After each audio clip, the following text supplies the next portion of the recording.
सवाल खैर, good morning. जिस बात का डर था वो आखिर हो ही गई। मिडिल ईस्ट की जंग में अब एक नया मोर्चा खुल गया है। यमन के हूथी रेजिस्टेंस मूवमेंट ने, आंसर अल्लाह मूवमेंट ने सऊदी अरब के 2 ऑयल टैंकर्स यानी तेल ढोने वाले जहाज़ों पर बड़े मिसाइल और ड्रोन हमले करके उन्हें आग का गोला बना दिया है। ये उन दोनों में से एक जहाज़ की तस्वीरें बताई जा रही हैं जो फिलहाल बुरी तरह से जलकर बिल्कुल राख होने की तरफ बढ़ रहा है। ये हमले 23 जुलाई लगते ही किए गए हैं। यमनी हूथीज की फौज के स्पोक्सपर्सन याहिया सारी ने 23 जुलाई की रात ठीक 3 बजे एक बयान जारी करते हुए कहा कि यह हमला एंसेलिया और लैला इन नाम के 2 सऊदी ऑयल टैंकर्स पर 2 जहाज़ों पर किया गया, क्योंकि इन जहाज़ों ने रेड सी में, लाल सागर में लगाई गई समुद्री नाकेबंदी की खिलाफ वर्जी की थी। याहिया सारी ने कहा कि इस ऑपरेशन में बैलिस्टिक मिसाइलें, क्रूज मिसाइलें और ड्रोन्स इस्तेमाल किए गए और दोनों जहाज़ों पर सीधा निशाना लगा, जिससे उनमें आग भड़क उठी। याहिया सारी ने दावा किया कि इस ऑपरेशन के बाद करीब 10 दूसरे जहाज़ों को भी अपना रास्ता बदलकर वापस लौटना पड़ा, क्योंकि उन्हें भी डर था यही होगा। याहिया सारी ने साफ कहा कि अब सऊदी अरब के खिलाफ समुद्री ऑपरेशन जारी रहेंगे और अगर यमन पर कोई नया हमला हुआ तो उसका जवाब सऊदी अरब के अंदर बड़े हमले करके दिया जाएगा।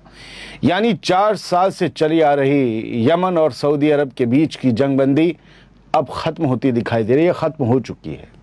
दोस्तों, साफ है कि अगर हालात इसी तरह से आगे बढ़े तो मिडिल ईस्ट की जंग का एक नया मोर्चा खुल सकता है और इसके बाद अमेरिका या सऊदी अरब भी इस टकराव में यमन के हूथीज के खिलाफ सीधे उतर सकते हैं। अभी 3-4 अहम खबरें हैं, रुके रहिएगा। अब देखिए वो तस्वीरें जिनके बारे में हूथी रेजिस्टेंस मूवमेंट का दावा है कि उन्हीं 2 सऊदी अरब के जहाज़ों में से दूसरे जहाज़ की तस्वीरें पहले की आपने देख ली। इनमें रेड सी में मिसाइल और ड्रोन हमलों के बाद आग लग गई दोनों जहाज़ों में। तो ये दूसरे की तस्वीर है। ये तस्वीर 23 जुलाई की सहर सामने आई और सोशल मीडिया पर तेज़ी से फैल रही है। यमन के अंसरुल्लाह मूवमेंट या हूथीज का कहना है कि बाब अल मंदब के करीब रेड सी में सऊदी अरब के 2 जहाज़ों को बैलिस्टिक मिसाइलों, क्रूज मिसाइलों और ड्रोन से निशाना बनाया गया। ये हम आपको बता चुके। हूथी रेजिस्टेंस मूवमेंट का दावा है कि हमले के बाद दोनों जहाज़ों में आग भड़क उठी और समंदर में अफरा तफरी मच गई। अब सबसे बड़ा सवाल यही है कि क्या सऊदी अरब इंतकाम लेते हुए फिर से हूथियों के खिलाफ बड़े पैमाने पर एयर स्ट्राइक शुरू कर देगा, जैसे 4 साल पहले तक हो रही थी। याद रहे, इससे पहले सऊदी अरब और हूथियों के बीच चली बड़ी जंग करीब 7 साल तक चली थी। बहुत से लोगों को शायद ये ना पता हो। और अब मिडिल ईस्ट एक बार फिर उसी रास्ते पर बढ़ता दिखाई दे रहा है। इधर ईरान और अमेरिका की जंग की वजह से स्ट्रेट ऑफ हॉर्मुज़ पहले से ही बंद था और अब बाब अल मंदब भी हमले शुरू होने से मुतासिर हो रहा है। वहाँ हमले शुरू हो गए, यानी दुनिया का व्यापार बहुत बुरी चोट खाने की तरफ जा रहा है। और ऐसा लग रहा है कि जो अरब मुल्क अब तक ईरान के हमले झेलते हुए भी चुप थे, वो अब हूथीज के खिलाफ हमले शुरू करके इस जंग में कूदने की शुरुआत कर सकते हैं। अगर ऐसा हुआ तो मिडिल ईस्ट की ये जंग पहले से कहीं ज़्यादा बड़ी और कहीं ज़्यादा ख़तरनाक शक्ल इख्तियार कर सकती है। आगे बढ़ते हैं। सऊदी अरब के इन दोनों जहाज़ों पर जब हूथीज ने हमले किए तो उससे पहले जारी हुआ हूथी रेजिस्टेंस मूवमेंट की फौज के एक बड़े कमांडर का ये बयान सुन लीजिए। इसमें सब कुछ छिपा है। यमन की कोस्टल डिफेंस फोर्स के कमांडर, यानी साहिल की जो फोर्स होती है, उसके कमांडर मेजर जनरल मोहम्मद अल कादरी ने अब से कुछ घंटों पहले ये कहा था कि यमन की फौज अब नाकेबंदी के बदले नाकेबंदी, एयरपोर्ट के बदले एयरपोर्ट और बंदरगाह के बदले बंदरगाह वाली पॉलिसी लागू करने के लिए पूरी तरह से तैयार है। मोहम्मद अल कादरी ने कहा कि सऊदी अरब के सामने अब सिर्फ 2 रास्ते बचे हैं, या तो यमन की नाकेबंदी और अपनी दखलंदाजी ख़त्म करे या फिर टकराव बढ़ाए, जिसकी कीमत उसे बहुत भारी चुकानी पड़ेगी।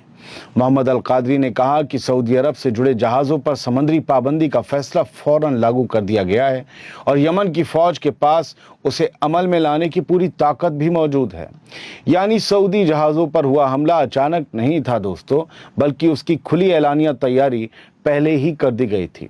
और सबसे बड़ा डर ये है कि एक तरफ स्ट्रेट ऑफ हॉर्मुज़ बंद है, दूसरी तरफ बाब अल मंदब में भी हमले शुरू हो गए हैं। अगर यही सिलसिला रहा और ऐसे ही आगे बढ़ा तो दुनिया के 2 सबसे अहम ऑयल सप्लाई रूट्स, 2 तेल वाले रास्ते एक साथ जंग की जद में आ जाएंगे और इसका असर पूरी दुनिया में तेल की कीमतों और एनर्जी क्राइसिस पर बहुत भारी पड़ सकता है। तेल महंगा हो सकता है या तेल का तेल निकल सकता है। यमन की हूथीज अब सिर्फ सऊदी अरब के खिलाफ ही नहीं बल्कि इसराइल के खिलाफ भी एक नई जंग शुरू करने का खुला इशारा दे रहे हैं। यमनी फौज यानी यमनी आर्म्ड फोर्सेस के नए chief of staff major general Yusuf Hasan Al Madani ने कहा कि अगर इसराइल ने गजा पर एक बार फिर बड़े पैमाने पर हमला शुरू किया तो यमन भी फौरन अपने मिलिट्री ऑपरेशंस दोबारा शुरू कर देगा। ये 22 जुलाई को दिया बयान है। यूसुफ हसन अल मदनी ने कहा कि ऐसे हालात में यमन इसराइल के अंदर गहराई तक हमले करेगा और रेड सी के साथ साथ अरब सागर यानी अरेबियन सी में इसराइल से जुड़े जहाज़ों पर समुद्री पाबंदी फिर से लागू कर दी जाएगी। अगर जहाज़ वहाँ पाबंदी के बावजूद निकले तो इसराइल के जहाज़ों को भी ठोका जाएगा। यानी यमन के हुथीस ने ये जंग का दायरा बड़ा कर दिया है। कैलकुलेटेड है तो ठीक है, वरना उनका भी नुकसान बहुत होगा। यूसुफ हसन अल मदनी ने कहा है कि यमन और फ़लस्तीनी रेजिस्टेंस मूवमेंट एक ही जंग लड़ रहे हैं, इसलिए गजा पर किसी नए हमले का जवाब सिर्फ गजा से नहीं बल्कि यमन से भी मिलेगा। ये बयान भी माफ़ कीजिएगा 23 जुलाई की सहर में सामने आया है, 22 जुलाई को नहीं। यानी मिडिल ईस्ट की जंग अब एक और ख़तरनाक मोड़ पर पहुंचती दिखाई दे रही है। एक तरफ सऊदी अरब के खिलाफ समुद्री हमले शुरू हो चुके हैं, दूसरी तरफ इसराइल को भी नई मिलिट्री कार्रवाई की खुली धमकी दे दी गई है।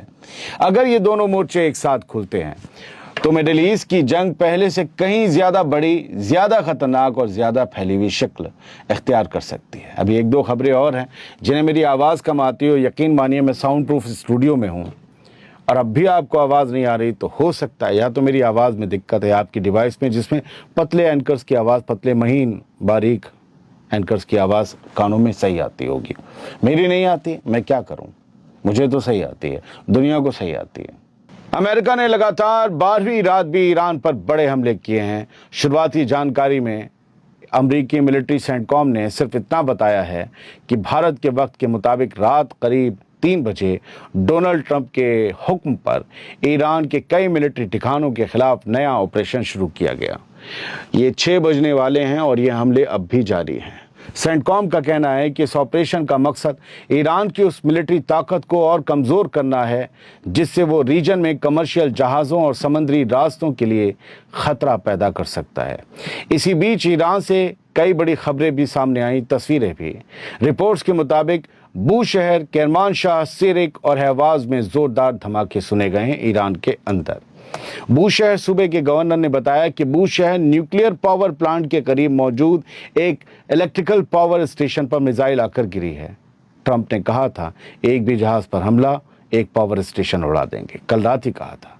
हालांकि ईरानी हुक्काम ने साफ किया है कि हमला न्यूक्लियर रिएक्टर पर नहीं बल्कि उसके करीब मौजूद बिजली के स्टेशन पर हुआ है और किसी रेडिएशन हादसे की कोई जानकारी सामने नहीं आई है।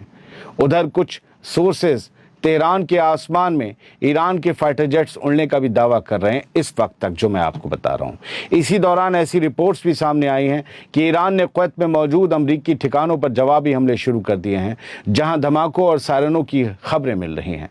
यानी ईरान और अमेरिका की जंग अब लगातार 12वीं रात भी पूरी शिद्दत के साथ जारी है और दोनों तरफ से हमले पहले से भी ज़्यादा तेज़ होते दिखाई दे रहे हैं।